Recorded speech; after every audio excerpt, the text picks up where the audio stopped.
할렐루야. 오늘도 말씀 가운데서 성령님의 강하신 은혜가 저 여러분에게 충만하게 임하시기를 바랍니다. 엊그저께 뉴스를 보면서 인간의 생명이라는 것이 오늘 내일 무슨 일을 당할는지 알지 못하는 아주 미약한 존재라구나라는 생각을 갖게 되었습니다. 제가 비행기를 좀 자주 타는 편이라 요즘 기류가 갑자기 난기류가 생겨서 비행기들이 불시착을 하는 그런 일들이 종종 생길 때마다 제가 탔던 비행기도 아마 그런 난기류를 경험한 그런 것도 있고, 그래서 비행기 탈 때마다 기도하는 게 주님께서 여기서 부르시면 곧바로 주님 앞에 갑니다. 하지만 주님께서 가는 길 또 앞으로 남은 사명을 위해서 안전하게 잘 도착하게 해주세요 하고 꼭 기도를 하게 됩니다. 지진이 났다, 또 갑자기 폭탄이 날라와서 터져서 몇 명이 죽었다, 교통사고로 몇 사람이 죽었다 하는 그런 비보들이 우리 뉴스에서 일상적으로 많이 봅니다. 여러분, 이 세상에 살면서 우리가 세 가지 비밀이 알 수 없는 일이 있습니다. 첫째는 환난입니다. 언제 내가 무슨 사고를 당할지 알지 못해요. 엊그저께 교통사고를 보니까 고속도로에서 오줌 충돌이 나가지고 몇 사람이 죽기도 하고 부상당하기도 하고, 그건 늘 다니는 길 아니겠습니까? 언제 내가 늘 차를 타고 다니는데 무슨 사고가 날지 알지 못하는 그런 순간이에요. 어머니들은 아침에 남편이나 자식들이 집을 떠나서 직장에 갈 때마다 무사히 돌아오기를 마음으로 간절히 비는 마음으로 보낼 거예요. 나가서 무슨 일을 언제 어떻게 당할지 알지 못하기 때문이지요. 그래서 사람들은 늘 불안 속에 삽니다. 또 한 가지 비밀은 죽음입니다. 사람의 죽음, 인생 언제 어느 때 갑자기 예측지 못한 때에 세상을 떠납니다. 근데 사람들은 그 죽음이 바로 내 코앞에 있음에도 불구하고 먼 나라 일처럼, 남의 일처럼만 생각을 해요. 사람에게 한 번 죽는 것은 정한 것이라고 히브리서 9장에 말씀하는데, 여러분, 내가 죽지 않는다고 생각하는 사람 한 사람도 없을 겁니다. 다 알지요. 다만 그때와 시를 알지 못할 뿐이지, 어떤 모양으로 죽을지 알지 못할 뿐이지, 죽음은 반드시 내게 다가올 미래입니다. 세 번째 비밀이 있습니다. 세 번째 비밀은 주님의 재림하심입니다. 우리 예수님께서는 하늘로 올라가시면서 마지막으로 제자들에게 말씀하신, 내가 올라간 이 모습대로 다시 오리라 말씀하셨어요. 사도시대부터 오늘날까지 예수를 믿는 모든 사람들은 그 소망으로 살죠. 주님 어서 오시옵소서, 마라나타. 주님의 오심을 간절히 사모하는 마음으로 하루하루 살아가는 게 우리인데, 주님께서는 내가 2000몇 년에 올 것이다, 그렇게 가르쳐주지 않으셨어요. 그래서 사도시대부터 지금까지 내 인생 중에는 살아있을 동안 혹시 주님이 오실지 모르겠다, 내일 오실지도 모른다, 오늘 밤에 오실지도 모른다, 그런 마음으로 항상 우리는 주님의 재림을 기다리고 사모하는 마음으로 하루하루 살아가는 줄로 믿습니다. 그런데 여러분, 성경에 보면 개미에게 가서 그 하는 것을 보고 지혜를 배우라, 그런 말씀이 잠언 6장에 있습니다. 개미는 미무리로되 감독자가 없어도 열심히 여름에 땀 흘려 일하고, 그리고 이제 겨울을 대비합니다. 이솝우화에서 나오는 것처럼 배짱이는 그 무더운 여름날 노래하고 즐기고 삽니다. 그러나 개미들은 땀을 뻘뻘 흘리면서 일합니다. 배짱이가 비웃지요.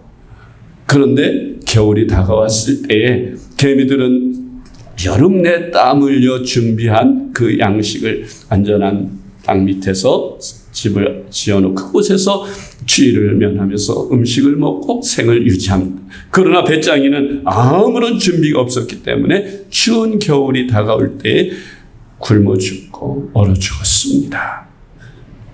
성경이 우리에게 무엇을 가르칩니까? 지혜로운 사람은 미래를 준비할 줄 아는 사람이다. 세상에 성공하는 사람들도 다 미래를 준비하는 사람들일 겁니다. 올림픽에서 금메달을 따는 사람들이 갑자기 어디서 나타나서 올림픽에 출전해서 금메달 따는 사람이 있습니까? 다 선수촌에 입촌을 해서 밤낮 없이 모든 세상 즐거움 다 잊고 피땀을 흘리면서 그 날을 준비한 거예요. 그래서 그렇게 준비했어도 금메달도 못 딸 수도 있고 은메달을 못 딸 수도 있습니다. 그렇지만 성공하는 사람들은 남 알지 못하는 사이에도 땀 흘려서 수고하면서 준비하는 것입니다. 세상에 성공하는 일도 열심히 땀 흘려서 미리 미래를 준비하는 사람들에게 성공이 오는 것이에요. 그렇다면 우리가 이 세 가지 비밀, 우리 인생에 있어서 첫 번째 당하는 환난, 어떻게 준비하십니까? 날마다 우리가 불안 속에서 삽니까? 오늘 무슨 일 당할지 몰라. 어떡하지? 우리 남편이 교통사고로 나면 어떡하지? 일하다 직장에서 다치면 어떡하지? 우리 아들이 납치나 당하면 어떡하지? 늘 걱정, 불안 속에서 매일 살아갈 겁니까? 아니죠. 성경은 말씀합니다. 너희 염려를 다 주께 맡겨라 그랬어요. 여러분, 우리 그리스도인들은 늘 평안한 삶을 삽니다. 내가 너에게 평안을 주노라. 내가 주는 평안은 세상이 주는 것 같지 아니하니라. 나를 믿으라고 주님 말씀하셨어요.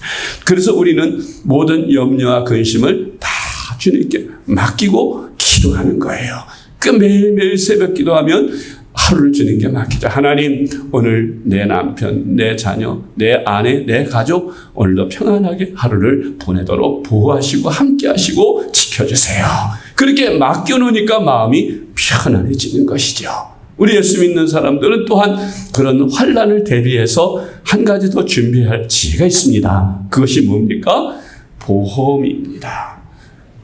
돈이 없는데 갑자기 큰 위험에 처하면 그거 큰 돈 들어가야 되는데 돈 없으면 죽지 않습니까? 병원에 수술 받아야 되고 치료 받아야 되고 막대한 자금이 필요한데 갑자기 그런 일을 당하면 어떡하겠어요? 미리 쌓아놓은 돈이 있는 사람은 괜찮지만 보통 서민들은 큰 일을 당하면 이제 큰 문제가 생기는 거죠. 그럴 때를 대비해서 지혜로운 사람들은 다 실손보험이나 안전한 보험을 들어놓지 않습니까? 보험으로 준비하는 것도 하나의 지혜라고 생각합니다. 이 땅에 사는 동안 우리는 말씀과 기도로 준비하고 보험으로 준비하고 그래서 안전한 그런 삶을 살 수 있고 두 번째로 죽음에 대한 준비를 해야 합니다. 여러분, 우리가 이 세상에서는 성공하기 위해서 또 뭔 일을 하기 위해서 준비를 열심히 하는데 죽을 것을 알면서도 죽음을 대비하지 않는 사람들이 많아요. 죽음에 대한 보험이 있습니까? 있습니다. 생명보험이라고 있는데 그 생명보험은 내가 죽으면 나를 위한 것이 아니라 유가족들을 위한 것이죠. 난 아무 소용이 없어요. 그런데 진짜 생명보험이 있어요.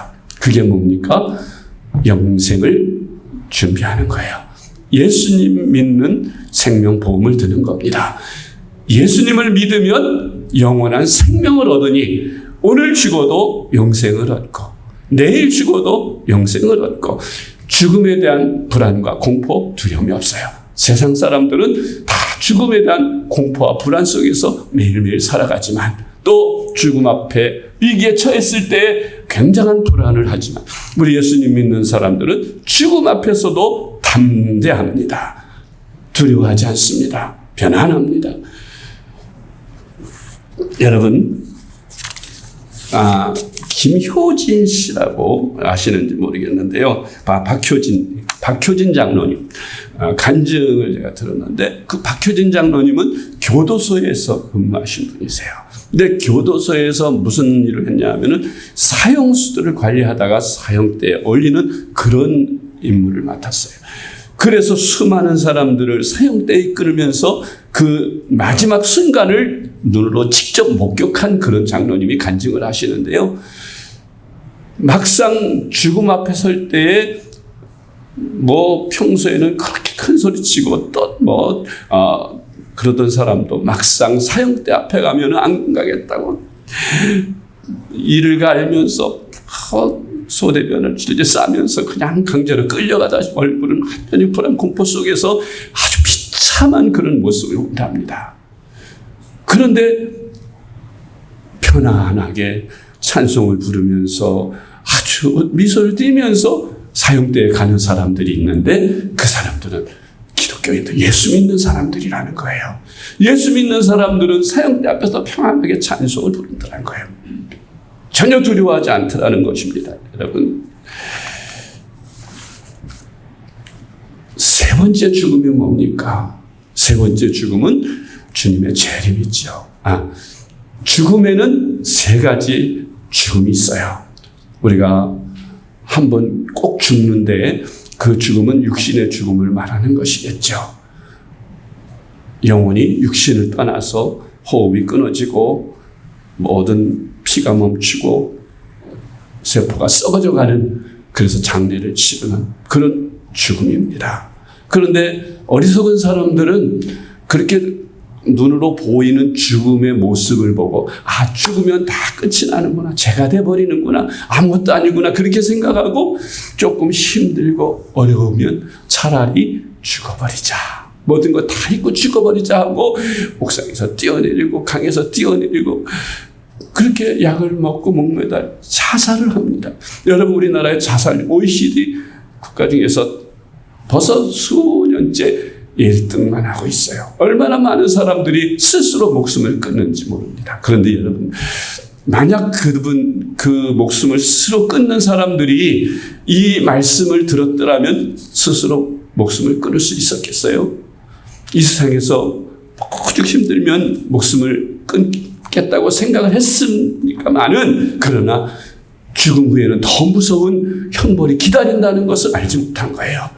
사람에게 한 번 죽는 것은 정한 것이고 그 후에는 심판이 있다. 심판이 무서운 심판.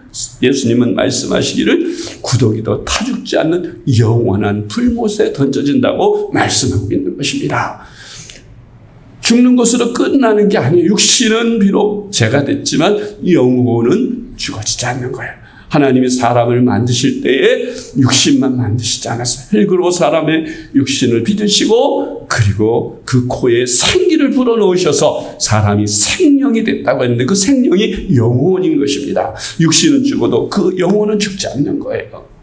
주님 앞에 가서 심판을 받게 되는데, 여러분, 그 죽음이 바로 둘째 죽음인데, 두 번째 죽음이 하나님과의 단절이에요. 첫 번째 죽음 육신의 죽음이고 두 번째 죽음은 영혼의 죽음인데, 그 영혼이 어떻게 죽느냐? 하나님과 단절될 때 죽는 거예요. 아담과 하와가 에덴 동산에서 하나님께서 동산 안에 있는 그 어떤 열매도 다 따먹어도 좋지만 중앙에 있는 선과 악을 알게 하는 나무의 열매는 절대로 먹지 마라 그러셨죠. 먹으면 정령 죽으리라 그랬어요. 그런데 하와가 사탄의 미혹을 받고 그 선악과를 따먹고 남편도 그 선악과를 먹었어요. 그래서 하나님께 범죄했습니다. 죽었나요? 그 순간에 죽지 않고도 몇백 년을 더 살았어요. 여러분, 그럼 하나님이 무슨 말씀을 하신 거예요? 죽으리라 한 그 말씀이 그냥 협박만 한 겁니까? 경고만 한 겁니까? 아닙니다. 하나님의 말씀은 진리입니다. 1.1핵도 틀리지 않습니다. 죽었습니다. 그 선악과를 따먹을 때 죽었어요. 뭐가 죽었어요?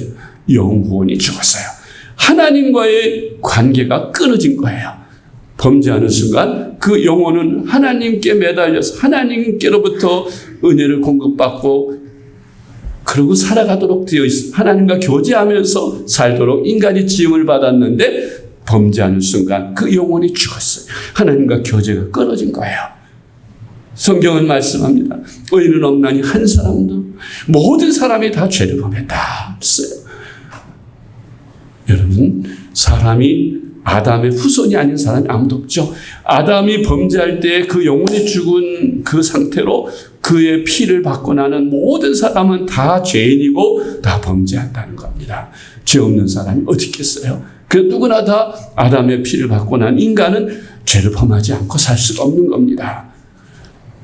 그래서 사람은 누구나 다 불행 속에 있는 거예요. 죽은 다음에 심판을 받고 하나님이 경고하신 저 영혼이 꺼지지 않는, 구더기도 타 죽지 않는 불못 속에 던져져서 영원토록 고통을 받으리라 그랬습니다. 여러분, 불못이라고, 불과 못, 뭔가 밸런스가 맞지 않습니다. 불과 못하면 연못을 우리가 상상한, 물을 상징한, 액체를 상징한. 그런데 어떻게 불과 못이 같이 이렇게 존재할 수 있을까? 그런 물질이 있을까 생각을 하고, 그게 저는 성경을 읽으면서 굉장히 의아했었습니다. 그런데 그 말씀이 이해가 된 때가 있어요.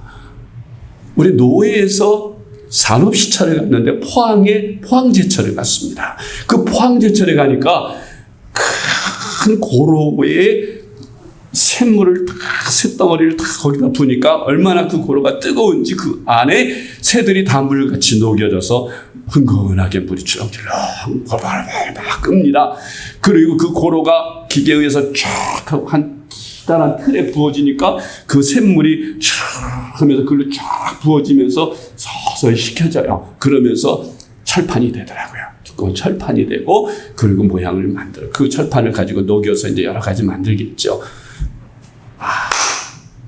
불못이 바로 저거구나. 그 고로 속에 있는 쇳덩어리가 녹아서 버글버글 끄는 그 샘물, 거기에 사람을 집어 던져놓으면 어떻게 되겠어요? 새도 물이 돼버리는데 사람도 금방 물이 녹아지고, 물로 녹아지고 말 거예요. 그런데 성경은 말씀합니다. 죽음이 인간을 피한다. 죽어지지 않는다. 둘째 사망은 영원히 죽어지지 않는 형벌을 둘째 사망이라고 성경에서 말씀하고 있는 겁니다. 누가 이 지옥불에 들어가느냐? 바로 죄인들이 들어간다고 말씀합니다. 그러면 이 세상에서 그 지옥 불못에 들어가지 않을 사람이 어디 있어요? 다 죄인이라고 그랬는데, 하나님께서 이런 불쌍한 인간들, 하나님의 자녀로 창조하시고 함께 교제하기를 원해서 이 세상을 만드시고 인간을 지으셨는데, 특별하게 하나님의 형상대로 지었는데 이 인간들이 하나님을 배반하고 범죄해서 이와 같이 불행하게 영원히 죽어 결국 영원한 지옥불의 셋째 죽음으로 들어가는데, 하나님은 사랑의 하나님이시라잖아요. 공의의 하나님이시면서 또한 사랑의 하나님이에요. 공의의 하나님이란 어떠한 죄를 졌어도 그 죄에 대해서 반드시 보응하시는 그런 하나님. 그런데 그 하나님의 공의에 의해서 모든 인간들은 다 심판을 받아 죽어서 영원히 꺼지지 않는 지옥불에 던져진답니다. 여러분, 지옥불이라고 하는 그곳에 들어가면 얼마 동안 고통을 당할까요? 우리는 힘들 때 그 위로받는 가장 큰 말 하나가 있어요. 다 지나가리라. 다 지나가리라. 그렇잖아요. 아무 힘들어도 다 지나갈 과거가 되니까 좋아질 날이 온다는 희망이 있는 거예요.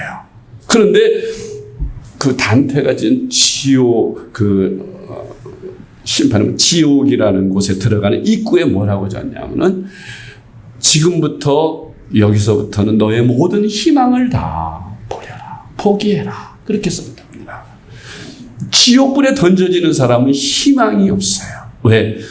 100년이면 끝나면 좋은데 1000년, 만년, 수조년, 영원이라는 시간은 우리가 숫자로 표현할 수가 없는 거예요. 그래서 어떤 분은 그렇게 표현해요. 이 영원이라는 것은 시간에 끊임이 없는데, 이렇게 불교 용어에서 일겁이 있어요. 일겁이 뭐냐면은 집더미만한 바위가 있는데 하늘에서 선녀가 내려와서 1년에 한 번씩 내려와서 치마로 그 바위를 한번 싹 쓸고 훔치고 올라가는. 그러면 먼지 같은 게 쓸리겠죠. 조금. 그 바위가 1년에 한 번씩 그렇게 내려와서 그 바위가 다 닳아 없어지면 그게 일겁이래요. 얼마나 오랜 세월이겠습니까? 그게 다 닳아 없어지기까지. 그런데 지옥에 떨어지는 그 영원한 날은, 심판은 일겁이 아니라 천겁, 만겁, 끝없는 영원한 시간이 바로 지옥 형벌이라는 겁니다. 여러분, 저와 여러분 모든 인간은 다 이렇게 불행한 삶, 불행한 미래가 준비되어 있어요.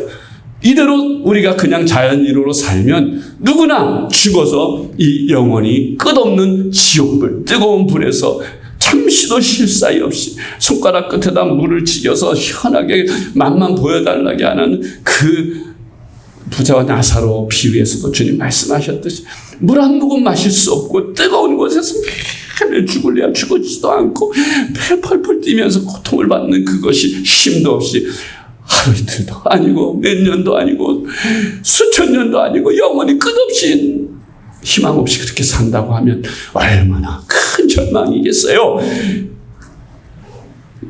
그런데 여러분, 어떤 사람들은 하나님은 너무 잔인한 분이 아니냐, 어떻게 당신 지은 인간을 그렇게 무서운 끔찍한 지옥에 던져 넣느냐 그러시는데, 아닙니다. 하나님은 공의의 하나님이시지만 죄의 대가는 벌은 당연히 그렇게 하시지만 사랑의 하나님, 사랑의 성품이 있으세요.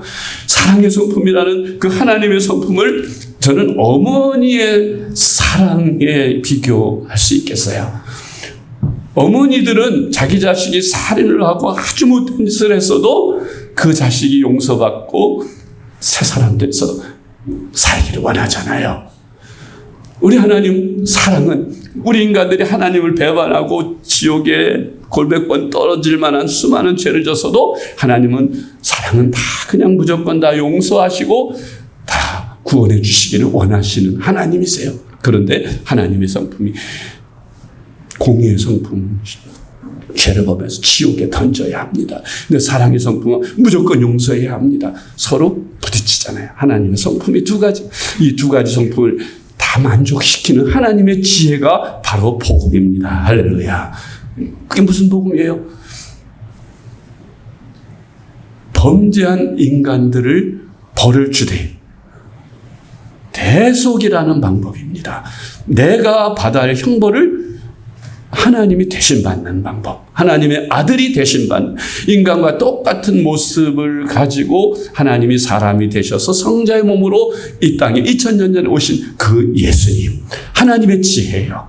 인간의 몸을 입고 오셔서 인간들의 죄값을 다 짊어지고 희생양으로 십자가에 피 흘려 못 박혀 죽게 해서 인간들의 죄를 다 그 예수님에게 뒤집어 씌워서, 어린 양에게 뒤집어 씌워서 인간들의 죄를 다 갚아주시고 그 값으로 인간들의 죄를 용서해 주시는 겁니다. 인간들, 여러분, 저나 여러분이나 구원받는 게 뭐 교회 열심히 다녀서 구원받습니까? 장로, 목사, 집사, 권사가 돼서 구원받습니까? 헌금 많이 해서 구원받습니까?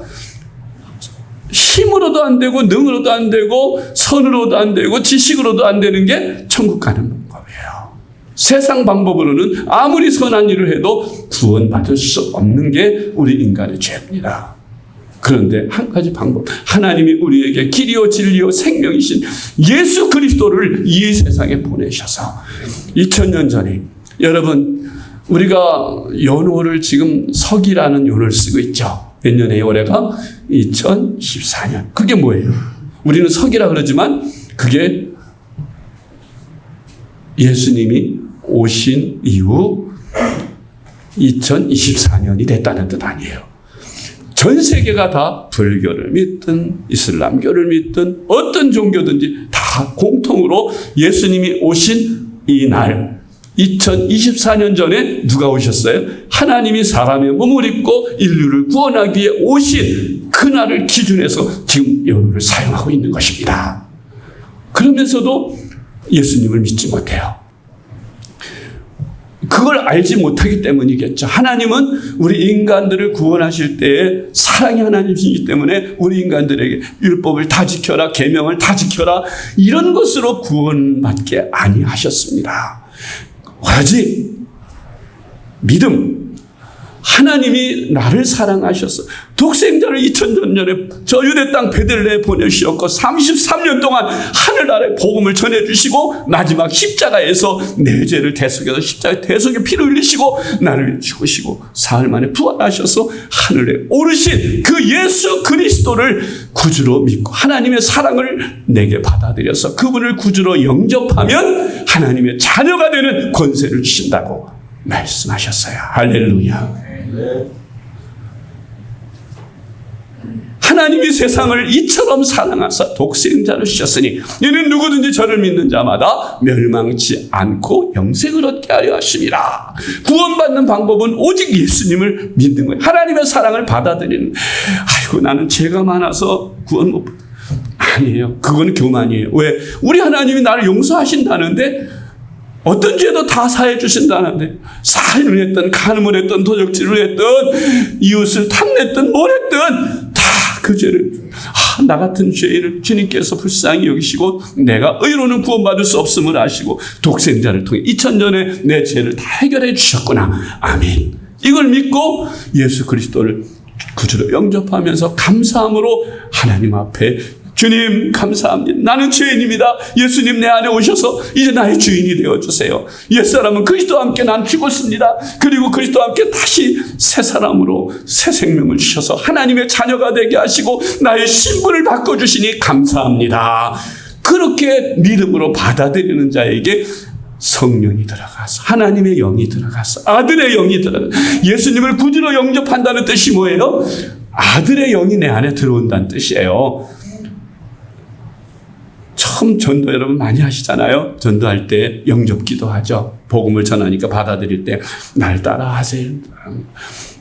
하나님 감사합니다. 감사합니다. 나는 죄인입니다. 나는 죄인. 그런데 우리 하나님 나 같은 죄인을 사랑하셔서 독생자 예수님을 이 땅에 보내주신 거 믿습니다. 믿습니다.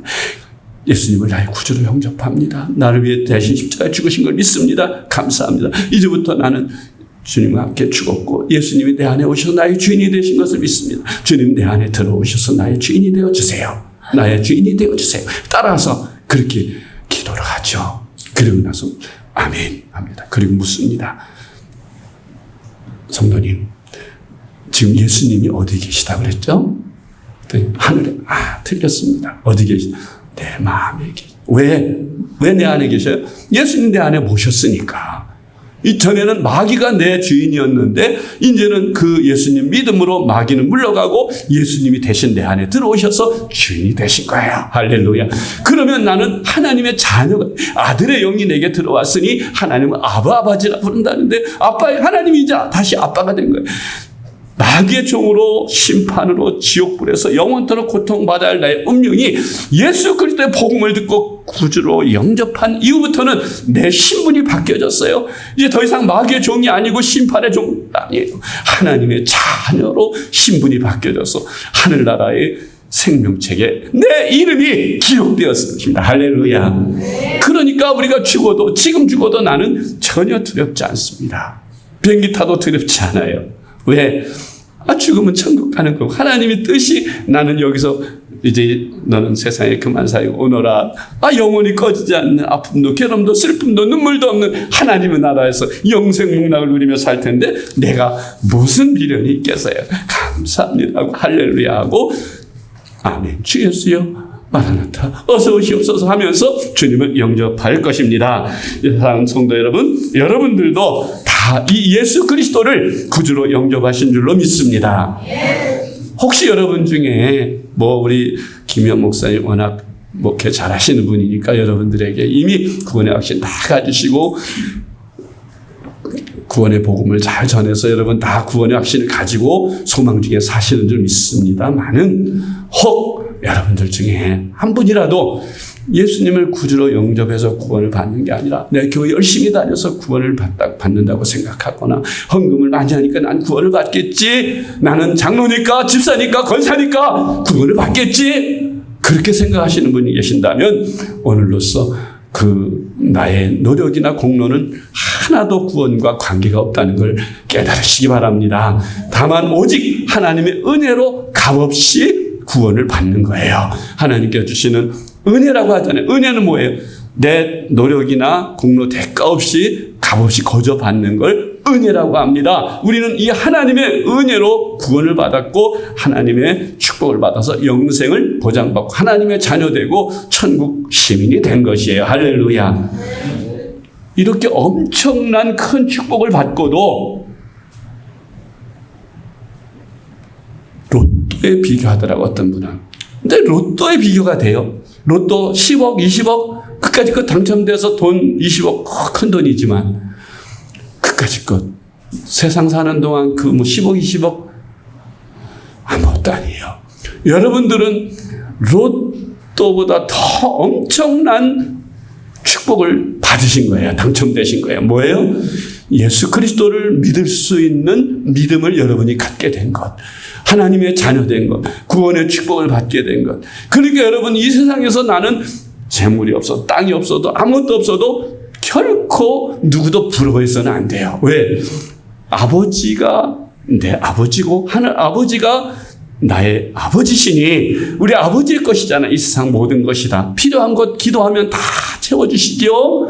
또 이 땅에 사는 동안뿐만 아니라 이 세상 잠깐 지나고 나면 저 영원한 나라에 내 집을 예비하시고 내가 살 곳을 영원토록 살도록 예비해 놓으셨는데 여러분 이 세상에 살면서 하루하루가 너무너무 기쁘잖아요. 저는 군대 생활하면서 마지막 제대로 얼마 앞두고 그 고참들이 하는 말이 있어요.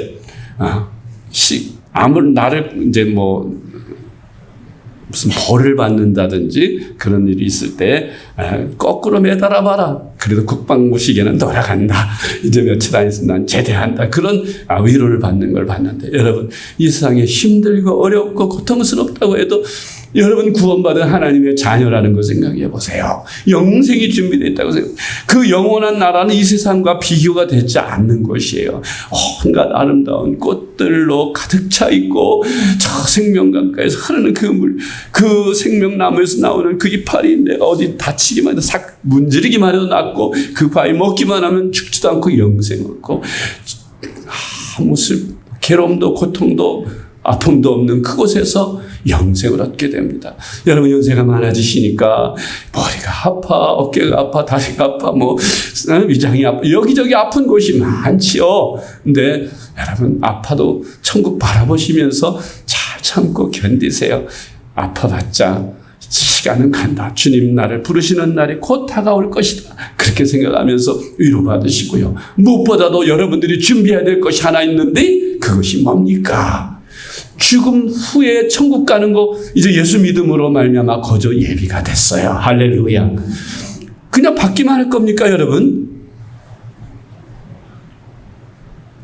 하나님이 그런 은혜를 받았는데 그런 은혜 받은 것에 대하여 사도 바울은 처음에 기독교를 몰라서 진리를 몰라서 기독교인들을 박해했던 사람이에요. 그런 그가 다메섹 도상에서 예수님 음성을 듣고 그리고 예수님을 만났어요. 그리고 거듭나서 사울이 바울이 된 다음에 그의 일생은 야망이 가득했던 사람이 이제는 오직 복음만을 위해서 한 사람의 영혼이라도 더 구원하기 위해서 그는 온 생명을 다 바쳤습니다. 그런 야망 대신에 장가도 가지 않고 왜? 장가 가면 아내, 자식 신경 쓰느라고 한 사람의 영혼이라 더 구원하고 복음 전에 하나님 기쁘시게 해야 되는데 방해될까 봐 결혼도 안 했습니다. 그리고 감옥에 여러 번 갇히고 매도 40에 하나 감한 매를 복음 전하다가 수도 없이 맞았고 죽을 고비를 여러 번 넘기고 그런 강도의 위협과 배고픔과 굶주림 수없이 당하면서도 그는 늘 찬양하고 기뻐하면서 이렇게 오늘 본문 말씀을 고백한 것입니다. 뭐라고 고백했어요? 내가 달려갈 길과 주 예수께 받은 사명 곧 하나님의 은혜의 복음을 전하려고 이래는 나의 생명조차 조금 더 귀한 것으로 여기지 아니하노라. 할렐루야. 그래서 그는 죽도록 충성했습니다. 디모데후서 4장 5절로 8절의 말씀에 그러나 너는 모든 일에 신중하여 고난을 받으며 전도자의 일을 하며 내 직무를 다하며 전제와 같이 내가 벌써 부어지고 나의 떠날 기약이 가까웠도다. 나는 선한 싸움을 싸우고 나의 달려갈 길을 마치고 믿음을 지켰으니 이제부로는 나를 위하여 의의 면류관이 예비되었으므로 주 곧 의로우신 재판장이 그날에 내게 주실 것이며 내게만 아니라 주의 나타나심을 사모하는 모든 자에게도니라. 아멘. 저는 제 삶의 목표가 항상 그래요. 주님 만나는 그날을 목표로 삼습니다. 언제가 될지 모르지만 주님께서 이제 나를 부르셔서 내가 주님 앞에 갔는데, 야, 너 차 목사야. 도대체 너 세상에서 나를 위해 산 일이 뭐냐? 목사를 했다고? 야, 그것 갖고 되냐? 넌 네 육신을 위해서 너만 위해서 살았지. 아주 하느라고 했는데 안 돼. 그 정도 갖고는 부끄러울까 봐. 그래서 주님 앞에 서는 날 부끄럽지 않기 위해서, 그래서 어떻게 하면 주님을 기쁘시게 할까? 제가 작년 말에 은퇴를 했어요. 정년이 됐죠. 만 70에 대해서 은퇴를 했는데 그때 은퇴하는 고별 설교에서 저는 그런 말씀을 했어요. 갈렙이 80이 됐을 때에 여호수아에게 제가 40년 전에 당신과 함께 저 가나안 땅을 정탐하고 왔을 때에 그때 이제 당신과 나를 하나님께서 이렇게 오래 살도록 오늘날까지 지켜주셨는데 그때의 40대 젊음이나 지금이나 변함이 없으니 이 산지를 내게 주십시오. 내가 정복하겠습니다 하고 여호수아에게 부탁하잖아요. 그것처럼 저도 70일에도 강건하고 40대 50대 못지않게 하나님 건강 주셨으니 이대로 은퇴하고 그냥 쉬고 놀고 주님 부르실 날만 멀거니 기다릴 겁니까? 주님 부르신 날까지 일하겠습니다. 주님 원하시면 제가 어디든지 가서 선교하고 또 국내에 있을 동안에는 각 교회 다니면서 말씀도 전하고 그리고 또 연주도 하고 하나님께 영광 돌리겠습니다. 부르신 날까지 열심히 한 사람의 영혼이라도 더 구원할 수 있도록 덕으로 써주세요. 그런 마음으로 제가 선교사로 파송을 받게 됐습니다. 그리고 필리핀 선교를 하고 있는데 여러분, 제가 은퇴 전에는 중국 선교를 좀 했어요. 거기는 가정교회들이 많이 있어가지고 지도자들이 전부 평신도들이에요. 잘 몰라요. 신학도 한 적이 없어서. 그래서 거기 가정교회 연합회장을 하나님께서 붙여주셔서 그분과 함께 지역 그분이 모아놓으면 그 지도자들, 그 지역의 지도자들을 모아가지고 3박 4일씩 막 매일 밤낮 없이 그렇게 선교를 가르치고 제자 훈련하고 그렇게 몇 년을 했습니다. 지금도 중국 가고 싶은 마음이 많은데 중국에 지금 시진핑이가 완전히 문을 닫아가지고 선교사들도 다 쫓아내고 아주 힘들다 그래요. 저는 그런 생각을 했어요. 주님 앞에 갈 때 가장 칭찬받고 큰 상급 받는 방법이 뭘까? 헌금 많이 하고 교회 짓는데 건축공도 많이 하고 교회 봉사도 많이 하고 또 열심히 충성한 다 하나님께서 하나님의 선지자를 대접한 상도 주고 지극히 작은 자에게 한 것도 다 주님께서 주님의 이름으로 한 것은 갚아주신다고 했는데 그 상급들 다 주님께서 결코 땅에 떨어지지 않도록 갚아주신다고 했고요. 제일 큰 상급이 뭐냐? 성경을 보니까 세례 요한이라는 사람이 있어요. 세례 요한은 여러분 주님께서 친히 여인이 낳은 자들 중에서 가장 큰 자라 그런 칭호를 주셨어요. 제일 어떤 모세보다도 다윗보다도 각종 훌륭한 선지자들보다도 세례 요한이 누굽니까? 세례 요한 예수님보다 6개월 먼저 와서 예수님의 길을 평탄케 하자. 예수님이 이 땅에 오시기 6개월 전 먼저 태어나서 사람들 앞에 나는 주의 길을 평탄케 하러 온 자다. 사람들이 세례 요한을 당신이 메시아입니까? 하고 물었어요. 근데 나는 아니라 내 뒤에 오시는 이의 길을 여는 사람일 뿐이다. 나는 그의 신권을 풀기도 감당치 못한다. 나는 물로 세례를 주지만 그분은 성령으로 세례를 베풀 것이다. 그랬어요. 그러면서 마지막 그가 예수님이 이제 오셔서 세례를 받으시고 하늘에서 비둘기같이 성령이 그에게 임하시면서 이는 내 사랑하는 아들이요 내 기뻐하는 자라 하시는 음성을 듣고 확신한다면 이제 주님이 오셔서 자리를 잡았으니 나는 사라져야 되겠다 하고 그는 흥하여야겠고 나는 쇠하여야 하리라. 돌연 헤롯의 잘못을 책망합니다. 그 동생의 아내를 취한 그 부정한 헤롯의 부정을 막 책망하기 시작해서 감옥에 갇히죠. 그리고 헤롯의 생일날 그 딸 헤로디아 딸이 그의 마지막 소원을 그의 세례 요한의 목을 달라고 하는 그 소원으로 결국 감옥에서 순교를 당합니다. 그때 제자들이 예수님한테 세례 요한이 누굽니까? 우리라 한 엘리야다. 여인이 낳은 자 중에 가장 큰 자라고 세례 요한을 칭찬하신 것을 봅니다. 세례 요한이 한 일이 뭡니까? 예수님의 길을 평탄케 하는 자, 광야에 외치는 자의 소리였습니다. 여러분, 예수님은 다시 오십니다.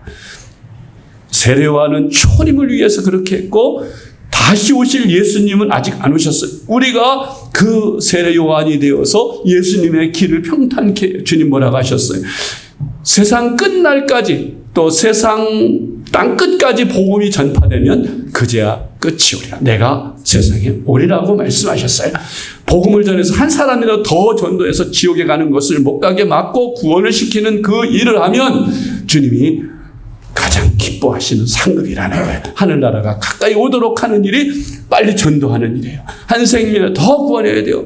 우리가 사도 바울같이 모든 걸 다 세상 것 버리고 오직 복음 전하는 일만 하면 좋겠지만 그렇게 못하더라도 우리가 있는 자리에서 직장에서든 직업으로 또 자기의 주신 여러 가지 재능으로 하나님 앞에 복음 전하면서 영광을 돌리는 거야. 여러분 각자의 직장에서 선교사가 되시고 가정에서 선교사, 믿지 않는 여러분의 가족들 전도하고 여러분의 직장 동료들을 전도하고 여러분 이웃을 전도해서 영혼을 구원하는 선교사님들이 다 되셔야 할 줄로 믿습니다.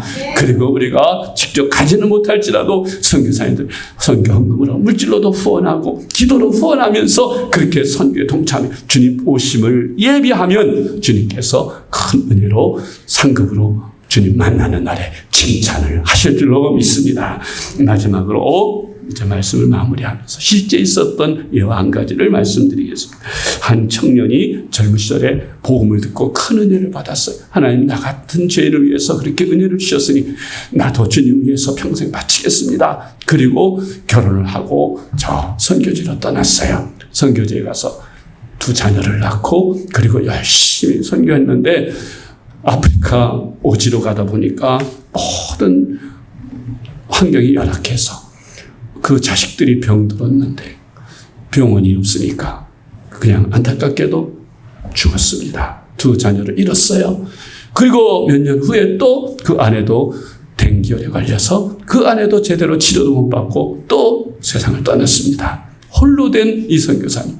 그래도 우리 주님께서 주님 일하다가 우리 자식들도 천국에 분명히 갔을 것이고 내 아내도 천국 가서 주님 앞에 상 받을 줄 믿고 그거 주님 멀지 않은 날 나도 만날 텐데 하면서 끝까지 열심히 충성하다가 정년이 되어서 은퇴를 하게 되었답니다. 그래서 이제 고국으로 돌아오게 되었는데 마침 그때 걸프전이 끝나고 승리하고 그 배에 걸프전에 참여했던 군인들이 다 함께 타고 그 배 한 구석에 이렇게 자리를 잡고 미국에 도착을 하게 되었는데 샌프란시스코 항해에 도착할 때 수많은 군중들과 관가에서 나와서 빵빠레를 외치면서 그 군인들을 환영하는 거예요. 가서 전쟁에서 이기고 승리했다고 그렇게 많은데 이 선교사님은 누구 하나 마중 나온 사람도 없이 쓸쓸히 뒷골목으로 싹 나와서 선교부에서 마련해 놓은 선교센터에 조그마한 방에 들어가게 됐어요. 거기서 남은 생애를 살게 되는데 가만히 생각해 보니까 선교사님이 눈물이 났어요. 하나님 앞에 원망이 났어요. 하나님, 주님, 저는 주님을 위해서 자식들도 바치고 아내도 바치고 제 젊음과 생애를 다 바치고 이제 선교를 마치고 돌아왔는데 제게 남은 건 그 군인들은 그렇게 그 잠깐 가서 수고했다고 빵빠레면 저는 누구 하나 마중 나오는 사람도 없이 이렇게 쓸쓸히 이 방에서 이렇게 지내게 됩니다. 하나님 이거 너무하신 거 아닙니까? 하면서 기도하면서 눈물을 흘리다가 잠이 들었는데 이게 웬일입니까? 그가 정말 눈을 떠서 보니까 자기가 황금마차에 딱 천사들에 의해서 태워져 있더래요. 그러면서 그 마차가 달려가는데 빛난 옷을 입은 천사들이 그 마차를 끌고 쭉 가는데 양쪽에 온갖 이름 모를 수많은 꽃들이 향기를 풍기면서 있고 그리고 한참을 가다 보니까 그 성이 아름다운 예루살렘 성이 보이는데 그 성으로 들어가는 좌우에 군중들이 천사들이 천군들이 쫙 도열해 있고 그리고 쫙 멀리서 우리 예수님께서 쫙 나와서 두 팔을 벌리고 예수님이시다 그러면서 이제 천사들이 안내를 해서 마차에서 내려가지고 그 예수님을 맞이하는데 예수님께서 오셔서 그 선교사님을 꼭 품에 안아주시면서 사랑하는 아들아 고생 많았다 수고했다 이제부터는 내가 너에게 영생토록 나와 함께 이 좋은 내 집에서 함께 먹고 마시고 누리면서 살자꾸나 하신 너무 그만 주님 감사해요. 눈이 번쩍 뜨여졌는데 꿈이더랍니다. 그 다음부터는 이 선교사님이 마음의 소망을 갖고 남은 생애를 정말 조금 더 마음의 원망이나 그런 슬픔 없이 아주 당당하게 기쁨으로 내게 영원한 그 가본 그 천국도 보여주셨으니 주님 만나는 그날을 기다리면서 그렇게 남은 생애를 살다가 주님 앞에 갔더랍니다. 사랑하는 영양교회 형제 자매 믿음의 가족 여러분 우리가 이제 무엇을 위해 살겠습니까? 내일 주님이 부르실지 일주일 후에 부르실지 알지 못하는데 주님이 오늘 부르신다 할지라도 내가 주님 앞에 떳떳이 설 수 있도록 여러분 열심히 선교사 복음 전하면서 한 영혼을 더 구원하기 위해서 지금도 기도하면서 몸부림치면서 애쓰고 수고하고 계십니까? 개척교회 우리 정영교회 개척교회잖아요. 여러분 요즘 개척교회 하기 힘들다지만 여러분들이 이 사도 바울의 마음을 가지고 열심히 복음 전해서 한 영혼이라도 더 구원해서 이 빈자리를 채운다면 천하보다 귀한 생명들이 구원받게 되고 여러분 주님 앞에 서는 날 착하고 충성된 종아 잘하였도다 라는 그런 칭찬을 받을 수 있도록 사명을 다하시는 저와 여러분 되시길 주님의 이름으로 축복합니다. 기도하겠습니다. 사랑의 하나님 부족하고 허물 많은 저희들이지만 우리 하나님 우리를 사랑해 주셔서 불러주시고 천에 하나 만에 하나 택하여 예수 그리스도를 구주로 영접할 수 있는 은혜 주신 것 감사합니다. 우리가 어떤 공로가 있어서 착해서 노력이 있어서 잘 보여서가 아니라 순전한 하나님의 은혜로 우리가 값없이 구원받게 된 것으로 믿습니다. 누구는 생명 바쳐 평생을 주를 위해 헌신 봉사하였는데 우리는 그 주님 그렇게 하지 못하고 나 자신만의 즐거움과 명예와 쾌락을 위해서만 세상 것을 바라보며 살았습니다. 주님 이제부터라도 우리가 사도 바울처럼 맡겨진 사명 죽도록 충성하며 잘 감당하다가 주님 부르시는 그날에 떳떳하게 설 수 있도록 주님 저희들과 함께하여 주시옵소서. 예수 그리스도의 이름으로 간절히 기도하옵나이다. 아멘.